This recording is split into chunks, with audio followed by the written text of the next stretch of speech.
செயற்கை நுண்ணறிவின் வளர்ச்சியால் வேலைகள் இழப்பு ஏற்படும் என்பதை விட அது முன்பு இல்லாத புதிய வாய்ப்புகளை திறக்கும் ஒரு திருப்பமாக இருந்தால் எப்படி இருக்கும்? கடந்த சில மாதங்களில் இலங்கை, இந்தியா உள்ளிட்ட நாடுகளில் தொழிலுக்காக பிரசுரிக்கப்பட்ட விளம்பரங்களில் பெரும்பாலானவை AI சார்ந்தவைதான். AI 2026ஆம் ஆண்டில் உங்கள் தொழில் வாழ்க்கையில் எப்படி விளைவை ஏற்படுத்தும் என்ற கேள்வி உங்களுக்கும் இருக்கும். உலக வங்கி இது பற்றி ஒரு அறிக்கையை வெளியிட்டிருக்கின்றது.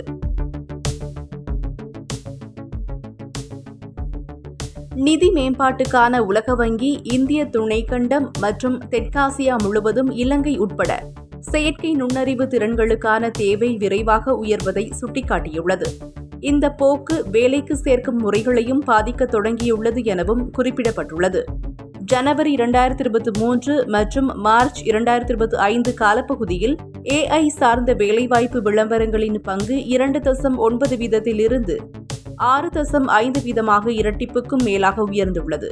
AI சாராத வேலைவாய்ப்பு விளம்பரங்களை விட இது சுமார் 75 வீதம் வேகமாக வளர்ந்துள்ளது. தெற்காசியாவில் உள்ள சுமார் 22 வீதமான வேலைகள் AI-யின் விளைவுக்கு உட்பட்டுள்ளன என பகுப்பாய்வு தெரிவிக்கிறது. இந்த பணிகளில் பெரும்பாலானவை கிட்டத்தட்ட 70 வீதத்திற்கும் AI-க்கு இணைந்தவை என வகைப்படுத்தப்பட்டுள்ளன.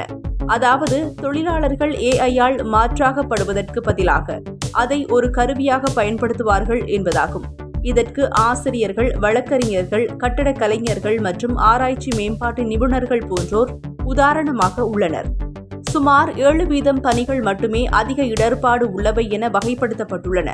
இவை AI-யின் அதிக விளைவுக்கு உட்பட்டும் குறைந்த இணக்கத்தன்மை கொண்டவையாகவும் உள்ளன.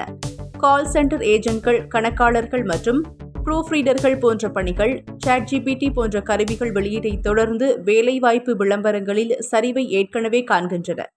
இடப்பெயர்வின் மிதமான இடர்பாடு இருந்த போதிலும் தெற்காசியா டிஜிட்டல் உட்கட்டமைப்பு, திறன்கள், புதுமை திறன் மற்றும் ஒழுங்குமுறை கட்டமைப்புகளில் உள்ள இடைவெளிகள் காரணமாக AI-யின் முழு நன்மையை பெறுவதில் பிற பகுதிகளை விட குறைவாக தயார்நிலை உள்ளது என உலக வங்கி எச்சரிக்கிறது. நேபாளம் AI-யின் விளைவுக்கு மிக குறைந்த சராசரி அளவை கொண்டுள்ளது.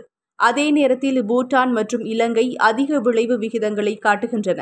இது அவற்றின் ஒப்பீட்டளவில் திறமையான மற்றும் கல்வியறிவு பெற்ற தொழிலாளர் சக்தியை பிரதிபலிக்கிறது என அறிக்கை கூறுகிறது.